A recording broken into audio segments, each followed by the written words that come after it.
नमस्कार, बहुत स्वागत है आपका। प्रतिशोध वॉर रूम वीकेंड स्पेशल देख रहे हैं आप। आज दुनिया बदलती जा रही है वॉर के मामले में भी। अब वैसे वॉर नहीं होते, वैसे युद्ध नहीं होते जैसे पहले होते रहे हैं। और अब क्योंकि दिनों दिन हर एक मुल्क अपने अस्तित्व को लेकर और ज्यादा पहले से ज्यादा कंसर्न्ड है, उसके सामने चारों तरफ कई तरह के थ्रेट्स हैं। तो अब उन थ्रेट्स को काउंटर करने के लिए वो किस किस तरह की चीजों के साथ सामने आ रहा है, उसमें सबसे महत्वपूर्ण जो है वो है मिसाइल।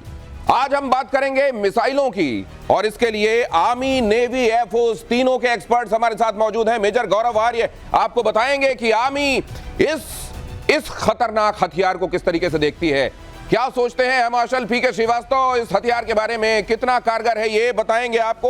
वो एक्सपर्ट भी हैं मिसाइलों के संदर्भ में, ये भी आपको बता दूं। और नेवी ट्रायड तभी पूरा होता है जब आप नेवी को लेकर आते हैं। कैप्टन श्याम हमारे साथ जुड़े हुए हैं, वो आपको जानकारी देंगे। मैं इसलिए कह रहा हूं क्योंकि आज अमेरिका जैसा मुल्क भी कह रहा है कि मुझको फाइटर जेट्स नहीं चाहिए, मुझको चाहिए है ड्रोन और मुझे चाहिए मिसाइल। आपने देखा ईरान ने कैसे घर में बैठे बैठे बगैर फाइटर जेट्स के इजराइल में तबाही मचा दी, केवल अपनी मिसाइलों के दम पर। तो क्या मिसाइल ही आने वाले दिनों में, ब्रह्मोस हमने कहा है, लेकिन युद्ध के मामले में ब्रह्मास्त्र मिसाइल ही बनने वाली है? अगर ऐसा है तो मिसाइलें कितनी तरह की हैं, हम लोगों को भी तो पता होना चाहिए। जब भारत खुद बनाए, मेक इन इंडिया कहा जा रहा है, तो वो महसूस हो हमको आपको, क्यों मेक इन इंडिया, क्या क्या मेक इन इंडिया। इसलिए आज ये चर्चा हो रही है और हमारे साथ ये मेहमान मौजूद हैं। आइए सबसे पहले ये खबर देखिए, सुपर एडवांस हाइपरसोनिक मिसाइल बना रहा है भारत। गेम चेंजर मिसाइल का नाम रखा गया ध्वनि। रॉकेट के जरिए ऊंचाई पर लॉन्च किया जाएगा। डीआरडीओ बना रहा है ये मिसाइल, रेडार को चकमा देने वाली मिसाइल। 2029 से 30 तक भारतीय सेना में शामिल हो सकती है। कई तरह के नाम आपने सुने हैं। अब ध्वनि की गति से कई गुना ज्यादा तेजी से उड़कर वार करने वाली ये मिसाइल किन मायनों में अनोखी होगी, अलग होगी, आइए ये समझते हैं। मेजर गौरव आर्य, ये मिसाइलों की दुनिया क्या अब दिनों दिन और बड़ी होती जा रही है? देखिए दिनेश, जब हम बात करते हैं अभी आजकल there is 5th generation warfare की लोग बात कर रहे हैं जी। लेकिन 1st generation, 2nd generation, 3rd generation, 4th generation जो इसके पहले थे, उसमें से एक बहुत इंपॉर्टेंट जो बात थी वो ये बात थी कि कितने दूर से आप अपने दुश्मन को मार सकते हैं। एक जमाना था जब तलवारों से लड़ाई होती थी, जब धनुष आया तो आप कहते थे कि आप 20-30 गज से अपने दुश्मन को मार सकते हैं। फिर घोड़ा आया तो घोड़े से यह पता लगा कि आप कितनी स्पीड से चल सकते हैं। हवाई जहाज आया तो बोला साहब बड़ी ऊंचाई से आप मार सकते हैं। यानी कि वॉरफेयर में जो डिस्टेंस है, distance has always been a very very important and decisive factor. आज की तारीख में जब हम बात करते हैं बैलिस्टिक मिसाइल्स की, आपने बहुत बढ़िया एग्जांपल दिया और यही एग्जांपल मैं देना चाहता हूं ऑपरेशन सिंदूर का। बिना लाइन ऑफ कंट्रोल पार करे, बिना इंटरनेशनल बॉर्डर पार करे, भारत ने पाकिस्तान में दर्जनों ठिकाने ठोक दिए और कोई भारतीय फौजी ने पाकिस्तान की जमीन पे कदम तक नहीं रखा। और पाकिस्तान वाले खुद इंस्टाग्राम की रील बना के अपनी बर्बादी का जश्न मना रहे थे। That is the power of missile and rockets. ये है मिसाइल की ताकत। अब अगर आपको मिसाइल की ABCD समझना है तो एयर वाइस मार्शल पीके श्रीवास्तव हमारे साथ मौजूद हैं। मिसाइल के डेवलपमेंट से लेकर मिसाइलें कैसी होनी चाहिए, इसमें दिमाग लगाने से लेकर हर एक जगह पर जिनका इन्वॉल्वमेंट हैंड्स ऑन रहा है। पीके श्रीवास्तव सर, मिसाइलें जरा हमारे दर्शकों को आम भाषा में समझाइए ताकि एक लेमैन भी समझ पाए क्या है ये मामला। आगे से पेंसिल की नोक जैसा दिखाई दे रहा है, लेकिन दुश्मन को उस नोक पर ले जाने का इसमें मादा जहां से वापसी नहीं होती, समझाइए इसको। देखिए दिनेश, आपने बड़ी अच्छी बात की और सबसे अच्छी बात यह की क्या मिसाइल ढाल भी बन सकती है और तलवार भी बन सकती है। अब सवाल यह है कि जब ढाल और तलवार की लड़ाई हम सोचते हैं तो हमारे मन में एक आदमी का भी ख्याल आता है जिसका खून बहता है। तो मिसाइल की संरचना अब ऐसी की जा रही है, बिना ब्लड कॉस्ट के, बिना खून दिए आप लड़ाई जीत सकते हैं। ऑप सिंदूर में आपने उसका ट्रेलर देखा, अगर पूरा देखना चाहेंगे तो और भी भयानक होगा। इसका मतलब आपने इंटरनेशनल बाउंड्री नहीं क्रॉस की और कुछ नहीं किया, फिर भी मार दिया। लेकिन अब सवाल उठता है ये पूरा तंत्र चलता कैसे है, क्योंकि हमें बाकी लड़ाइयां समझ में आती है, टैंक की लड़ाई समझ में आती है, आर्टिलरी की लड़ाई समझ में आती है, जहाजों की भी समझ में आती है, लेकिन इसमें क्या है, ऐसा कैसे हुआ कि इतना हमारे ऊपर हमले हुए? ये जब M फॉर मिसाइल अब होता जा रहा है सर, M फॉर मिसाइल, वैसे में ABCD समझा दीजिए जरा मिसाइलों की। हाँ। ये मिसाइलों की ABCD समझिए। मिसाइलें मुख्य तौर पर कितनी तरह की होती हैं ये जरा देखिए। देखिए मिसाइल जो है, अगर आप उसको दो तरह से समझिए। एक मिसाइल होती है जो आप पर आके अटैक करती है, टारगेट्स को डिस्ट्रॉय करती है, नष्ट करती है, उसमें हम रेंज से ज्यादा। ये आपने ऊडा लूप जिसकी बात की है, ये देखा, समझा, सोचा, मारा, ये आपके सामने प्ले हो रहा, जरा समझा दीजिए। Very good. सो ये लूप ही हमारी लड़ाई का सबसे बड़ा लूप है। हमने देखा, देखने के लिए हमें कुछ चाहिए, रेडार्स हैं हमारे पास, दूर दूर तक देखने वाले रेडार्स हैं हमारे पास, ऐसे रेडार्स हैं जो 1500 किलोमीटर दूर भी देख सकते हैं। आपने देखा, तो अब आपको समझना पड़ेगा कि ये जो देखा है उसमें है कौन, क्योंकि पूरे वातावरण में बहुत सारे जहाज चल रहे होंगे, बहुत सारी मिसाइल्स होंगी, बहुत सारे ड्रोन्स होंगे, तो अब आप समझेंगे उसको कॉन्टेक्स्ट में कि हमारा दोस्त है कि दुश्मन। जब आपने समझा हमारा दोस्त है दुश्मन है, तो फिर आप नीचे आएंगे डिसाइड करने के लिए कि ये दोस्त कितना खतरनाक है, क्या है, उसके हिसाब से हम अपना जो हमारे पास तंत्र है मारने वाला, इंटरसेप्ट करने वाला, उसका इस्तेमाल करेंगे। क्योंकि एक बात ख्याल रखने वाली है कि हम कभी भी 2 रुपए के सामान को 20 रुपए से नहीं मारेंगे, वो भी तय करना पड़ता है, क्योंकि वॉर इकोनॉमी भी होती है। अब आप देखिए, आपने डिसाइड किया, जब आप डिसाइड करते हैं तो आप डिसाइड इतनी रफ्तार में कैसे करेंगे, उसके लिए आपके पास IACCS है और आकाश तीर है, ये जानना जरूरी है। ये पूरा चक्र उसके सहारे चलता है, वो उसकी बैकबोन है। IACCS जो आपका है वो है integrated air command and control system, और आकाश तीर क्या करता है, आकाश तीर एक और बहुत बढ़िया चीज है। वो जितने रेडार्स हमारे पूरे हिंदुस्तान में, चाहे वो सिविल के हैं, चाहे वो मिलिट्री के हैं, चाहे नेवी के हैं, चाहे एयरफोर्स के जहाज में है, वो सबको लेके फ्यूज करके एक एयर पिक्चर देता है। ये कहां का मामला है, स्थिति में आप आ रहे हैं। अब आप आ गए, आपको जब वो मिला तो इंटीग्रेटेड। अभी मत मारिएगा, रुकिए जरा। अभी मारने से पहले जरा कैप्टन श्याम के पास जाता हूं मैं। अभी मारा नहीं है हमने, लेकिन भाई साहब ये जो अब जो स्थिति होती जा रही है, आप समझिए, आपको करीब नहीं जाना है, दूर से ही खेल कर देना है, और उसमें मिसाइल का कोई सानी नहीं है। वैसे कहते ये हैं गौरव आर्य सर कि पाकिस्तान में बात चल रही थी मिसाइलों, कहते हैं कि अब वो ICBM बनाने में लगा हुआ है। अमेरिका इस बात को लेकर बड़ा थ्रेटन्ड महसूस कर रहा है, उस पर हम आगे बात करेंगे। लेकिन मैंने सुना है कि वहां ये बात हो रही थी कि अब मुनीर जो हैं वो एक तरीके तो डिफैक्टो वहां के सर्वा हैं। उन्होंने सोचा कि अब मैं अपने अंदर किस तरीके से वो पॉलिटिशियंस वाली बातें भी ले आऊं। तो किसी ने समझाया, साहब पॉलिटिक्स में मसाइल बड़े होते हैं, मिसाइल जो अगर आपके पास जिंदा रखेंगे आपकी पॉलिटिक्स जिंदा होगी। उन्होंने कहा ठीक है, इस बार ICBM बनाएंगे। वो उनकी मिसाइल वहां से मिसाइल पे आ गई। ये जरा देखिए, डबल गेम में फंस गया पाकिस्तान। चीन की पाकिस्तान को सीधी धमकी है, खबर देखिए जरा, इसके बाद एनालाइज करते हैं। अपना एयरबेस इस्तेमाल करने से रोको, नहीं रोका तो होगा बुरा अंजाम, चीन ने कहा। ये देख लीजिए जरा आप, चीन और अब ये वही सौतन जहां होती है ना, वहां पे जो लड़ाई होती है, पाकिस्तान किसके साथ जाए, अमेरिका के साथ कि चीन के साथ, ये वहां पर चल रहा है। लेकिन दुनिया में मिसाइल के सिनेरियो और बढ़ती एनिमोसिटी के बीच इसका महत्व, कैप्टन श्याम, नेवी वालों के लिए कितना जरूरी अस्त्र है ये? बहुत जरूरी अस्त्र है। देखिए दिनेश जी, सबसे पहले तो मैं बताऊं, सरप्राइज और जो है ना मैन्यूवर करना, ये सबसे बड़ा शक्ति होता है डिफेंस का, नेवी के लिए। और इसमें सबसे ज्यादा जरूरी है दूर से रहना और दूर ही रहना, और दूर से जितना मार देना वो इतना आसान हो। तो आप अभी जो आप दिखा रहे थे, देखो, समझो, सोचो, मारो, तो इसमें हम इसको किल चेन कहते हैं। और किल चेन में नेवी अपने हिसाब से ही काम करती है, जैसे वो बता रहे थे। मैंने कहा आपको कि आपने देखा, फिर उसको इंटीग्रेट किया। आप आर्मी वाले लोग हैं सर, मैं एक चीज जानना चाहता हूं, अगर आम किसी से झगड़ा हो जाए, देखो, सोचो, समझो, मारो, अगर ये लूप हम अपनाएंगे तब तक तो बड़ी देर हो जाएगी सर। ये बड़ी जल्दी से होता है क्या वहां? इतना जल्दी होता है कि आपको सेकंड्स ना लगे, सब कुछ ऑटोमेटिक है। देखिए, फायर कंट्रोल रडार्स हैं, सर्च रडार है, सर्विलेंस रडार है। फायर कंट्रोल रडार को उन्होंने दिया, कौन सा वेपन इसको एंगेज करेगा, उन्होंने देखा। एक देखिए, मैं एक काल के हिसाब से समझाता हूं। 600 किलोमीटर हमने देखा, 3 बड़े-बड़े ऑब्जेक्ट आ रहे हैं 300 किलोमीटर, 200 किलोमीटर। अब उन्होंने देखा, नहीं मुझे इसको लेना है, नहीं लेना, ये ड्रोन है, छोड़ दो, आने दो, क्लोजिंग वेपन से मारेंगे, इसको बंदूक से मार देंगे। क्यों बेकार करें अपना आकाश, क्यों बेकार करें अपना उसके ऊपर ये बराक मिसाइल। तो ये सब भी वो डिसाइड कर लेता है, कैसे किसको मारना है, कितने दूर। स्वैम्पिंग कर रहे हैं वो, 50 टारगेट आ रहे हैं, आपके रडार को सप्रेस कर रहे हैं। सर आप बता रहे हैं और मुझे रोमांच हो रहा है कि इतनी सारी चीजें आ रही हैं और उनमें से आपको डिसाइड करना है कि किसके लिए कौन सा अस्त्र चलाना है। वैसे इसको अब इंटीग्रेट कर दिया गया है। लेकिन गौरव आर्य, ये जब अब समझा जा रहा है मेजर साहब, अमेरिका तक ये कह रहा है कि मेरे को फाइटर नहीं चाहिए जी, क्या रिप्लेस किया जा सकता है फाइटर जेट्स को मिसाइल से? नहीं, मुझे नहीं लगता कि रिप्लेसमेंट हो सकता है। लेकिन ये बात हाल फिलहाल में ही एलोन मस्क ने छेड़ी थी और बोला था कि F-35 जो फाइटर है, जो कि इतना महंगा प्रोग्राम है, इतना ज्यादा महंगा प्रोग्राम है, एक तो भारत में रुका हुआ है पिछले पता नहीं 8-10 दिन से, वो ले नहीं जा पा रहे, उसको रिपेयर नहीं कर पा रहे यूके वाले। तो एनीवे, इसने बोला था कि F-35 जो फाइटर प्रोग्राम है इसको जंक करो, हमें ये नहीं चाहिए और इसके एवज में हमें चाहिए ड्रोन, हमें चाहिए। बेसिकली उसने ड्रोन की बात करी थी, अब इसमें मिसाइल भी आ गया। यही बात डोनाल्ड ट्रंप ने रिपीट करी है और डोनाल्ड ट्रंप ने यह बोला है कि साहब 850 अरब का आपका एनुअल बजट है, 850 अरब का। उस 850 अरब का क्या कर रहे हो? फाइटर प्लेन्स नहीं, आपको बैलिस्टिक मिसाइल। देखिए ना, ये जो 2 युद्ध हुए हैं हाल ही में, एक तो स्कर्मिश हुई भारत पाकिस्तान की और दूसरा ये जो अटैक करा था इजराइल ने, फिर जवाबी कार्रवाई करी ईरान ने। इस पूरी चीज में अगर आप इसका संदर्भ कॉन्टेक्स्ट समझेंगे, context is very clear. Stand of distance, stand of कहते हैं, दूर से दबाया बटन, वहां पे बूम।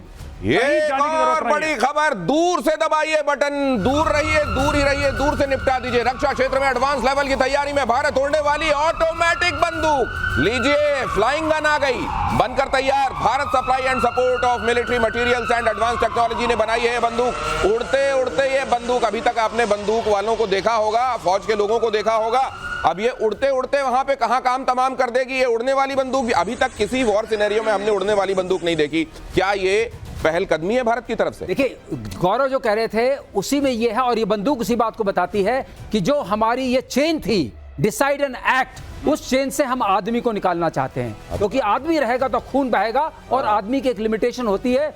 जो भी ये आपका लूप है ये मिली सेकेंड्स में होना चाहिए, क्योंकि इतना जबरदस्त स्पीड हो गई है। मेरे सामान्य दिमाग में कौतूहल आ रहा है। मैं सरलीकरण कर दूं। नहीं, मुझे ये लग रहा है खून ही तो जंग। मैं एक चीज गौरव आर्य आपसे जानना चाहता हूं, अगर ऐसा है तो फिर तो अब आने वाले दिनों में कई मुल्क बैठे, एक वीडियो गेम सामने लगाओ, उसमें लड़े, जो जीतने वाला वो जीत करार दे दे। खून ही तो मेरे ख्याल से उसमें महत्वपूर्ण है। देखिए, खून महत्वपूर्ण हुआ करता था। आज की तारीख में आपने एक बात देखा, जब लोगों ने बोला कि 5 राफेल मार दिए, 10 राफेल मार दिए, भारत ने सिर्फ एक स्टेटमेंट दिया कि हमारे सारे के सारे फाइटर पायलट सुरक्षित हैं। एक फाइटर पायलट को बनाने में आपके 10 साल 15 साल निकल जाते हैं, तब आपका एक एक्सपर्ट पायलट बन के तैयार होता है। राफेल का या किसी और जहाज का क्या, वो तो चेक काट के आपको खरीदने हैं, बाकी और खरीद लोगे। हमें कौन सा लोन लेना है किसी से भाई? तो वैसे ही खरीद लेंगे। तो इंपॉर्टेंट चीज क्या है, यही भारत ने दिखाया कि इंपॉर्टेंट चीज ये है कि अपने बंदे जो हैं वो सेफ रहें। एयर मार्शल कुछ कहना चाह रहे हैं, लेकिन उससे पहले सर, ये जो आपने इनफैक्ट इसको बनाने में भी आपने हमको हमारी बड़ी मदद की है। देखिए, अग्नि 5 का एक प्रोटोटाइप, उसको याद दिलाने वाला ये मेरे पास जो मौजूद है, ये देखिए, अग्नि 5 से रिलेटेड एक खबर आपको बता दूं। लेकिन उससे पहले चीन ने बनाया सबसे छोटा जासूसी ड्रोन, 0.6 सेंटीमीटर का जासूसी ड्रोन बनाया। तितली की तरह दिखता है ड्रोन। ये तो गजब ही हो रहा है। मतलब आपको लगेगा आपके पास एक मच्छर उड़ रहा है, आप जब तक उसके लिए मच्छरदानी या रैकेट का इंतजाम करेंगे, पता चलेगा वो तो वहां कोई किसी तरीके का बारूद गिराकर चला गया। ये दुनिया जा किधर रही है? वो तितली वाला जो ड्रोन है बारूद नहीं गिराएगा। ये क्या है फिर? वो सिर्फ केवल जासूसी सर्विलेंस करता है। सर्विलेंस करता है। और आजकल ऐसे चल पड़े हैं ड्रोन, बैठे हुए हैं, इस्तेमाल हो रहे हैं। ये रियलिटी है, ये बनाया नहीं है, ये रियलिटी हो चुकी है। और मैं आपको जो बता रहा था, मतलब ये सारा जो खतरा अब आ रहा है, सारा खतरा वो आसमान से आ रहा है। चाहे तो आपने कहा खून नहीं बहेगा, खून बहुत बहेगा, लेकिन मारने वाले का खून नहीं बहेगा, जिसके ऊपर डालेंगे उसका खून बहेगा।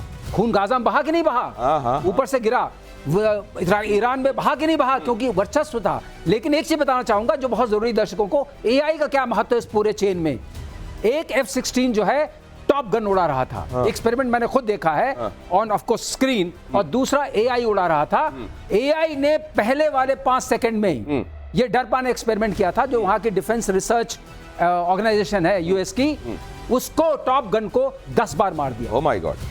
तो इतनी स्पीड है, जो उड़ा लूप है वो कितना फास्ट आप करते हैं, तेजी से। जैसे इन्होंने कहा था, गौरव कह रहे थे, अगर आपकी स्पीड मिली सेकेंड्स में है तो human being can not do anything. इसीलिए बात उठ रही है, क्या एल्गोरिथम को हम डिसाइड करने दें कि मारो, किल बटन कौन प्रेस करेगा? किल बटन मशीन प्रेस करेगी या इंसान प्रेस करेगा? एक्सपर्ट प्रेस करेंगे या ये मशीन खुद प्रेस कर लेगी और इस तरीके के एल्गोरिदम उसमें फिट हो जाएंगे? अब ये जरा अग्नि के संदर्भ में हम चर्चा कर रहे हैं, अग्नि के बारे में जानकारी भी सामने फ्लैश हो रही है। अग्नि, आज ब्रह्मोस की चर्चा चारों तरफ है, हर एक मिसाइल का अपना महत्व है, जरा इसके बारे में समझते हैं गौरव आर्य जी। देखिए, ये जो शुरू में अग्नि 1 अग्नि 2 बना है, अब तो अग्नि 5 आ चुकी है जी, राइट। एंड अग्नि 5 अग्नि प्राइम की हम लोग बात कर रहे हैं। So that is typically an intercontinental ballistic missile. Bharat ने बोला कि 5000 किलोमीटर से थोड़ा सा ज्यादा रेंज है। चाइना ने इमीडिएटली ग्लोबल टाइम्स में एक आर्टिकल निकाला, बोला भारत झूठ बोल रहा है, ये 8 से लेकर 13,000 किलोमीटर के रेंज वाला है। भारत ने इसको कम करके बोला है। ये चाइना का ऑन रिकॉर्ड है अग्नि को लेके। चाइना के एक एक कोने को टारगेट रखने की क्षमता रखता है अग्नि 5। इसलिए चाइना परेशान है और चाइना ने दुनिया भर के सामने बोल दिया कि भारत ने बोला था ना 5000 किलोमीटर का अग्नि, साफ झूठ, हो ही नहीं सकता। कह रहा है 8 से लेकर 13 के बीच में मारता है। ये अग्नि 5 की स्टोरी है साहब। अब अगर ये इस तरीके से हम मिसाइलों के मामले में आत्मनिर्भर होते जा रहे हैं कैप्टन श्याम, ये कितना बड़ा कॉन्फिडेंस देता है पूरी की पूरी हमारी मशीनरी को? बहुत ज्यादा कॉन्फिडेंस देता है, इसलिए कि देखिए हमें बहुत जरूरत है, सरफेस टू सरफेस मिसाइल हो या एयर टू सरफेस मिसाइल हो या कहते हैं कि हेलीकॉप्टर से लॉन्च हो रहा हो, फाइटर से लॉन्च हो रहा हो, हमें वो सब मिसाइल चाहिए जो हमें दूर रख के अपने को सुरक्षित रहते हुए। आप नेवी के लिए हेलीकॉप्टर से ही लॉन्च किया करते रहे हैं ना? बिल्कुल, देखिए नेवी के हेलीकॉप्टर्स जो भी हैं हमारे पास, पहले जो हमारे एयरक्राफ्ट थे IL-76 जो मैरीटाइम पेट्रोल एयरक्राफ्ट होते हैं, ये फोर्स मल्टीप्लायर होते हैं। एक एयरक्राफ्ट अगर पूरा उड़ता है तो मैरीटाइम डोमेन अवेयरनेस पूरा Arabian sea, bay of Bengal का लेके वॉर रूम को देता है। हमारी नजर सारे चोक पॉइंट्स पे रहती है, चाहे वो बाब अल मंडेब हो, सुंदरा हो स्टेट हो या मलक्का स्टेट हो, कौन सा शिप किधर है, और गुड़गांव के फ्यूजन सेंटर में सबका पूरा कोऑर्डिनेशन होता है। जब जरूरत होगी तो हमें पता लगेगा ट्रैफिक किधर है, सी लेन्स ऑफ कम्युनिकेशन कहां है। और इसलिए हमें डॉर्नियर, हमें P-8I जो अभी एयरक्राफ्ट आर्कोनम में है, और हम और भी ले रहे हैं अमेरिकन एयरक्राफ्ट, ये बोइंग का बना हुआ, और उसके पहले हमारे पास Tu-142 थे जो रशियन एयरक्राफ्ट थे। ये सब हमारे स्ट्रेटेजिक एयरक्राफ्ट हैं।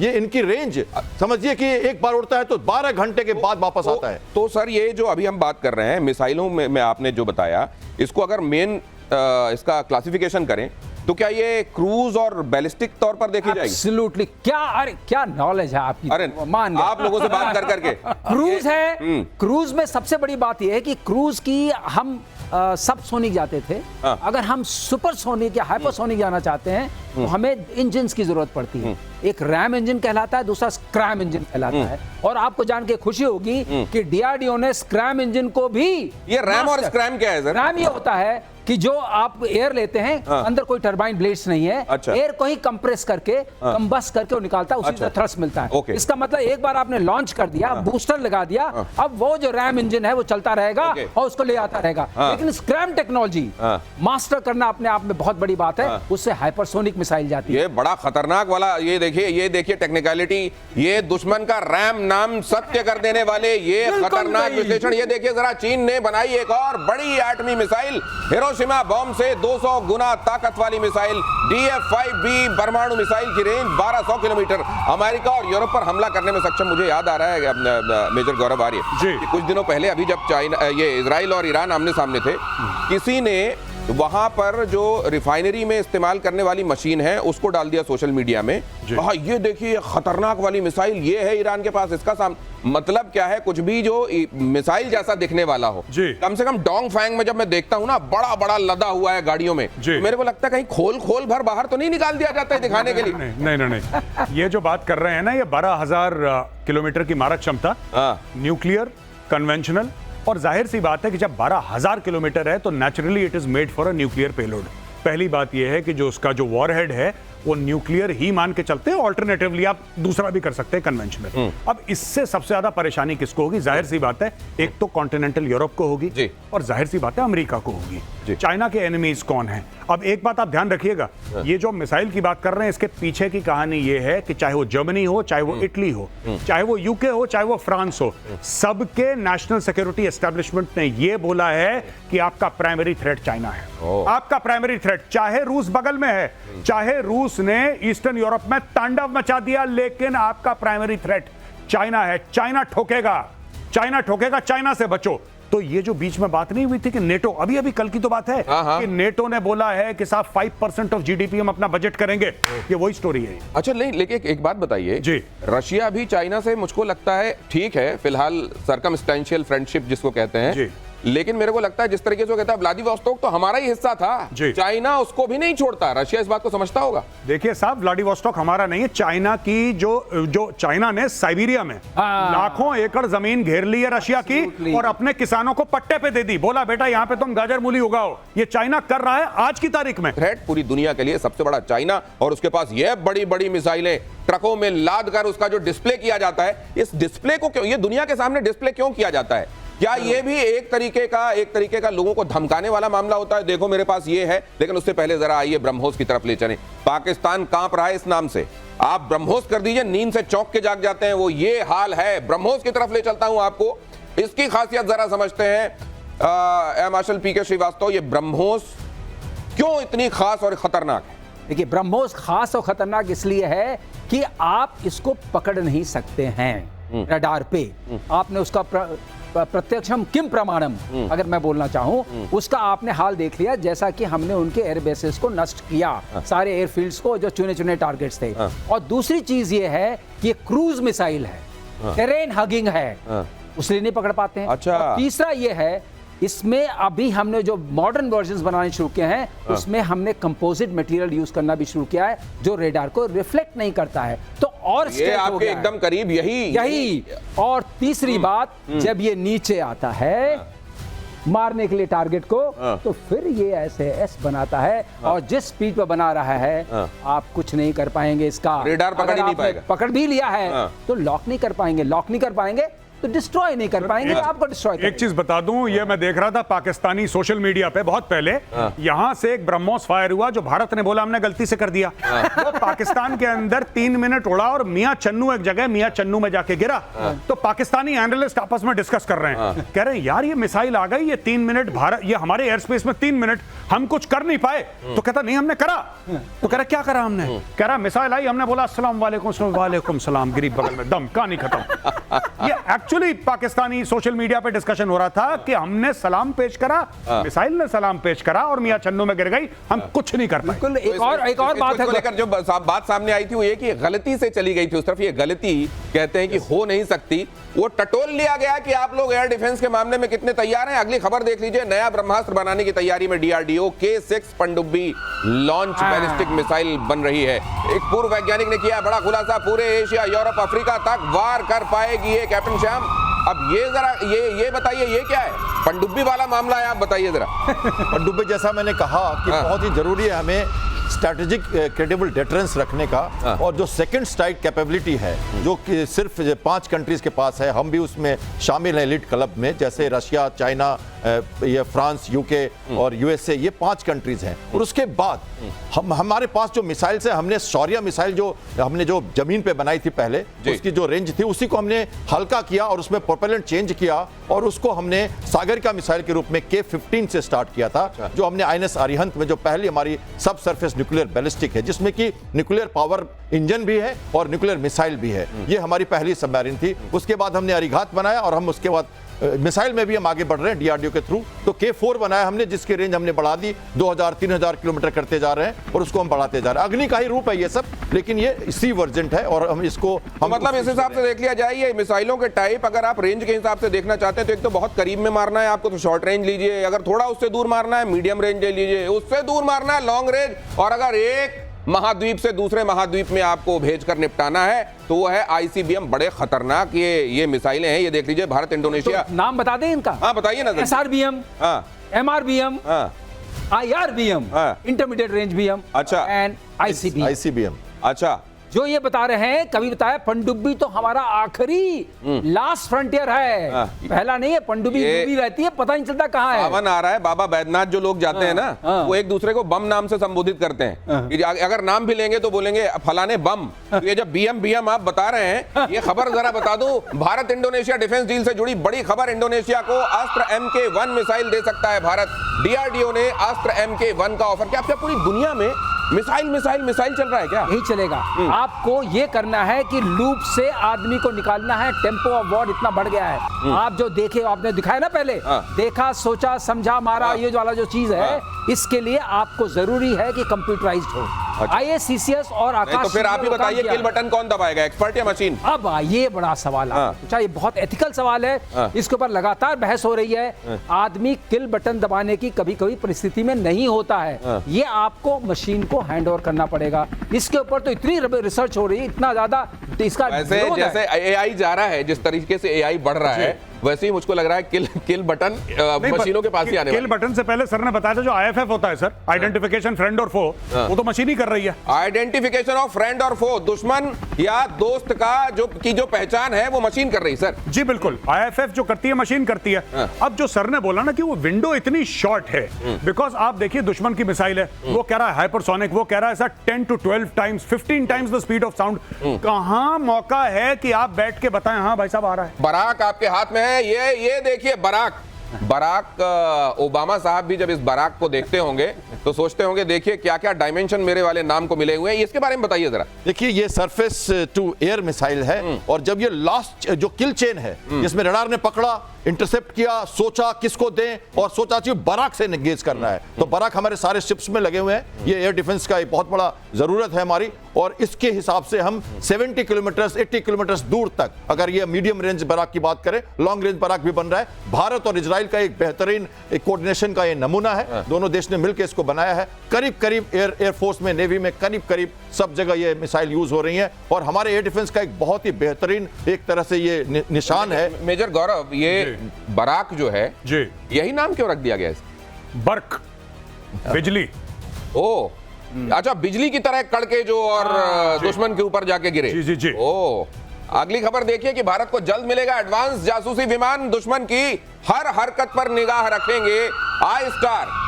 टारगेट को तबाह करने की भी क्षमता होगी। 10,000 करोड़ का आई स्टार प्रोजेक्ट। तो ये जो देखा सोचा समझा मारा है उसमें देखा बहुत जरूरी है भाई साहब। और देखा के मामले में अब ये जरा मेजर गौरव आ रही है, ये पूरा लूप कंप्लीट करने के लिए, इसमें तो खैर मिसाइल अहम है ही, जी जी, हम खुद को कितना मजबूत बनाते जा रहे हैं। देखिए साहब, ये आई स्टार है या कोई भी ऐसा एयरबॉर्न वार्निंग सिस्टम है, it is basically a flying platform. अब फ्लाइंग प्लेटफॉर्म कहीं और से आएगा, जाहिर सी बात है, we have not made it, लेकिन उसके अंदर जो इलेक्ट्रॉनिक्स हैं, सॉफ्टवेयर है, रडार है, those are all made by DRDO। इससे होगा क्या कि आप भारत की सीमा के बहुत अंदर, मैं बॉर्डर की बात नहीं कर रहा, मैं भारत की सीमा के 300, 400, 500 किलोमीटर अंदर आप उड़ रहे हैं, आप दिल्ली के ऊपर उड़ रहे हैं, दिल्ली के ऊपर आप उड़ रहे हैं और आपको यह पता लग रहा है कि पूरा पाकिस्तान मैप आपके सामने हो गया। पूरे पाकिस्तान के अंदर कहां पे जहाज ने टेक ऑफ करा, कहां पे क्या हुआ, पूरी एक पिक्चर आप, ओवरव्यू आप दे रहे हैं कि साहब ये चल रहा है। देखिए, बैटलफील्ड अवेयरनेस एक बहुत बड़ी चीज है और अरबों डॉलर खर्च होते हैं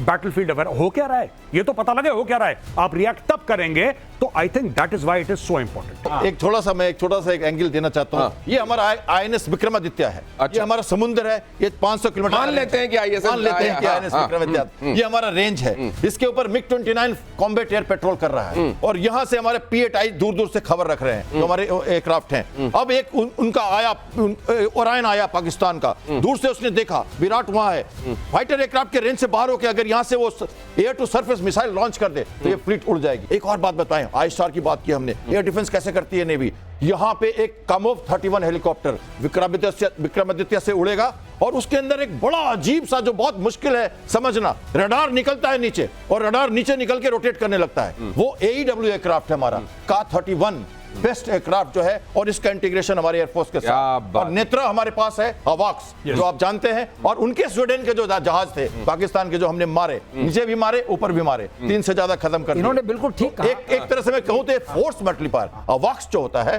फोर्स मल्टीप्लायर है। जैसे टैंकर, समुद्र का टैंकर फ्यूल वाला, अवाक्स और P-8I मैरीटाइम एयरक्राफ्ट, ये 3 फोर्स मल्टीप्लायर होते हैं जो एक के जगह पे 5-5, 10 और रिफ्यूलर छूट गया था। रिफ्यूलर जो होता है हवा में जो फ्यूल देता है, ये सारे फोर्स, ये फोर्स आपकी ताकत को कई गुना ज्यादा बढ़ा देने वाले। अब ये आपके सामने मैं आकाश रखा हुआ देख रहा हूं जी, ये इसके बारे में भी जरा बताइए मुझे। देखिए साहब, आकाश यही 30-40 किलोमीटर का इसका रेंज आकाश। फिर आया आकाश NG न्यू जनरेशन, उसका रेंज दुगने से ज्यादा कर गया और ये इतना सक्षम है आज की तारीख में।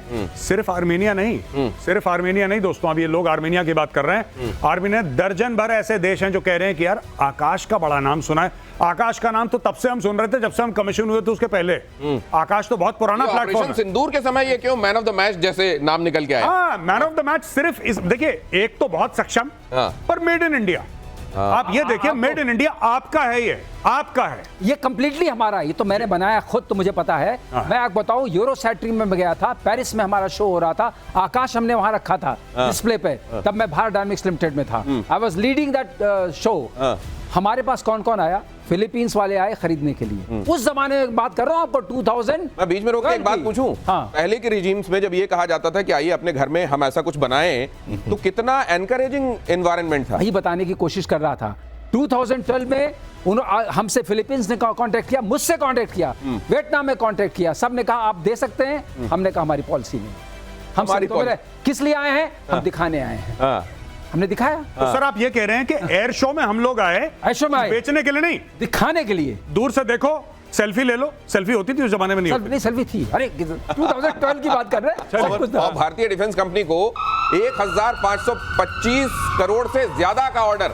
डेम्बो डिफेंस कंपनी को हथियार, गोला बारूद बनाने हैं। अमरावती में मैन्युफैक्चरिंग प्लांट लगाएगी कंपनी। सरकार ने कंपनी को 100 एकड़ जमीन अलॉट की, और यहां जहां पे ये जमीन अलॉट की जा रही है, शायद इसके बारे में भी एयर मार्शल श्रीवास्तव जानते हैं। ये जमीन हमारे पास बीडीएल ने सबसे पहले 2000 कहते हैं जहां आप ये बनाते हैं वहां पानी बहुत होना चाहिए।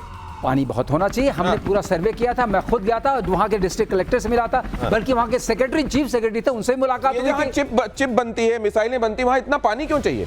देखिए ऐसा है कि जहां भी आग और गोला और तूफान आप रखेंगे तो पानी चाहिए, पानी चाहिए। क्योंकि अगर कोई मुसीबत पड़ी तो पहला आपका साथ पानी देता है, बाकी गैसें भी साथ देती हैं, लेकिन जहां भी ऐसा काम आप करेंगे पानी वहां चाहिए होता, कूलेंट की जरूरत पड़ती है। जो हमारा मिसाइल का डिस्प्ले, खास तौर से ये जो ऑपरेशन सिंदूर में ना चाहते हुए भी हमने डिस्प्ले किया, इसके बाद पूरी दुनिया में मिसाइल पावर के मामले में हम कहां हैं? और अगर वैसे आप कैटेगराइज करें 1 2 3 4 5, कौन कहां बैठता है?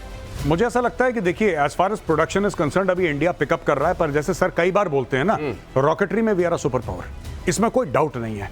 एंड इसमें कई सारी टेक्नोलॉजी, सब please correct me if I am wrong, कई सारी टेक्नोलॉजी इसमें डुअल पर्पस होती हैं, डुअल यूज की भी होती है टेक्नोलॉजी, दो तरह के इस्तेमाल की। हाँ, सिविल एंड मिलिट्री। हाँ, जो इसरो भेज रहा है वो इतना भी इनोसेंट नहीं है जितना आपको लग रहा है। मतलब आप उसका कुछ करें ना करें, बात की बात है, लेकिन the principle remains similar if not the same. अच्छा चलिए, ये तो आपने बताया। वैसे 1 2 3 के मामले में, और ये बड़ी बड़ी मिसाइलों के डिस्प्ले के बहुत खतरनाक मिसाइलें हैं, जो डोंग फैंग और ये नॉर्थ कोरिया की ट्रकों में लदी मिसाइलें हम देखते हैं। नॉर्थ कोरिया का तो किसी को नहीं पता, वो खुद ही कुछ करते हैं अपना। लेकिन हाँ, we can say that Russia, America, China, definitely, और इंडिया उस क्लब का मेंबर है, इसमें कोई डाउट नहीं है। We have our own intercontinental ballistic missile Agni 5 जो आपके पास यहाँ पे है, तो हमारे पास खुद है, अग्नि प्राइम भी है। अब ये जरा मेरे को एक बात और बता दीजिए, ये जो हम नाम सुनते हैं, बाबर, फतेह, ये इनकी भी जरा असलियत बताइए इन मिसाइलों। देखिए, ये सारे के सारी चाइनीज हैं, ये चाइनीज माल है। चाहे आप शाहीन 2 की बात करें, आप शाहीन 3 की बात करें, आप अबाबील की बात करें, इसमें सब में चाइनीज टेक्नोलॉजी है, पाकिस्तान ने नहीं बनाया है, ये पाकिस्तान के नहीं है। हाँ, इसके कंपोनेंट्स आते हैं, पाकिस्तान असेंबल करता है, इसको उड़ाता है, इसके सारे नाम ऐसे ही हैं, ching chong ding dong ping pong type के, उसमें हरा पेंट करा, चांद सितारा बनाया, कैरी ऑन। नहीं, लेकिन ये असेंबल करने में तो वो नहीं हो जाता जो अभी हुआ है इनके मिसाइलों का, जिसमें वो कह रहा है एक्सपोर्ट वाला माल था जो हमने, वो तो आया था बनाया वो तो वहीं का मामला गड़बड़ हो गया। देखिए ऐसा है, डीएफ सीरीज है सारी, डोंग फंग वही वाली सीरीज है, ये DF1 DF2, आधा तो ये नाम ही काम कर दिया, डोंग फंग टाइप के नाम। ये डोंग में सबसे जो दिखाया आपने चाइना वाला, उसमें ये क्लेम क्या कर रहे हैं मुझे नहीं पता, क्लेम ये कर रहे हैं कि उसके अंदर 2 से 3 मेगा टन एक्सप्लोजिव्स हैं। पेलोड 2 से 3 मेगा टन। हम लोग 2000-1000 किलोग्राम की बात करते हैं, ये टनों में बात चली गई, तो ये समझ में नहीं आया। वैसे तो ये क्या मतलब, ये ना रहेगी धरती, ना होगी दुश्मनी, ना रहेगा बांस, ना बजेगी बांसुरी वाले एक्सप्लोजिव है क्या? लेकिन ये जो अबाबील है, इनमें सबसे काबिले तारीफ अगर कहा जाए, उसको देखा नहीं गया है, अबाबील है, वो ये क्लेम कर रहे, क्लेम ये पाकिस्तानी क्लेम है, ये MIRV है। आप डरिए, हिंदुस्तान डरो, हमारे पास ये है। अब अबाबील से ये बताएंगे आगे क्या मतलब। ये भी समझ लीजिए, MIRV बहुत, आप जो सुन रहे हैं ना, बड़ा मुश्किल नाम है, मैंने बड़े मुश्किल से याद किया इसको। Multiple independently targetable re entry vehicle, बड़ा मुश्किल नाम है ये। चेकोस्लोवाकिया की स्पेलिंग भी इससे आसान है, लेकिन इसमें कहा यह जाता है कि जब जाती है ना, ये इसके आगे से कई सारे अलग अलग समझ लीजिए वॉरहेड्स निकलते हैं, और वो अलग अलग जगहों को टारगेट। इस मामले में क्या इंडिया के पास ये स्ट्रेंथ था ना, ये बहुत मजबूत बना देता है हमको, बहुत मजबूत बना देता है। इस पे इंप्रूवमेंट चल रहा है, लेकिन ये MIRV की जब से बात हुई है, तो इससे सबसे ज्यादा चाइना के कान खड़े हुए हैं। तो नाउ टुडे इंडिया, और सबसे बड़ी बात मैं बार बार ये कहूंगा, पाकिस्तान को जो मिला, मैं पाकिस्तान के साथ कंपेयर नहीं कर रहा, लेकिन पाकिस्तान को जो मिला है भीख में मिला है। हमारे पास जो हमने खुद बनाया, ये जमीन आसमान का फर्क है। ये हमारे DRDO ने बनाया है, हमारे बंदों ने मैन्युफैक्चर करा है, ये हमारी टेक्नोलॉजी। अभी एक चीज और, आप जो कह रहे थे एयर मार्शल PK श्रीवास्तव कि अबाबील जो है वो मर्व है, और ये काबिले तारीफ है, लेकिन उन्होंने एक चीज और जोड़ी कि अभी तक देखा नहीं गया है इसका काम। जिस दिन ये मुट्ठी खुल गई, ये खाक की होगी, पाकिस्तान की है अगर, तो ये दावा भी हम करते हैं। बहुत धन्यवाद आपका, आपने एक ओवरव्यू दिया, कम से कम मिसाइलों को मिसाइल से आगे थोड़ा सा समझ और बनाने के लिए आपने हमारी मदद की, इसके लिए बहुत शुक्रिया। अगली बार जब वीकेंड वॉर रूम प्रतिशोध में मिलेंगे, तो ऐसा ही एक और मुद्दा, ये अब आप सबको भी समझना चाहिए, दुनिया में थ्रेट जिस तरीके से बढ़ता जा रहा है, और भारत अब ये बता रहा है कि अब हो गया बहुत, अब अगर उधर से कोई थ्रेट आएगा तो उससे बड़ा गोली का जवाब गोले से दिया जाएगा। हम सबको समझना चाहिए, वॉर साइकोलॉजी को समझना चाहिए, वॉर मशीनरी को समझना चाहिए, और इसमें एक्सपर्ट्स हमारी मदद करेंगे। बहुत धन्यवाद आप सबका, थैंक यू सो मच, जय हिंद।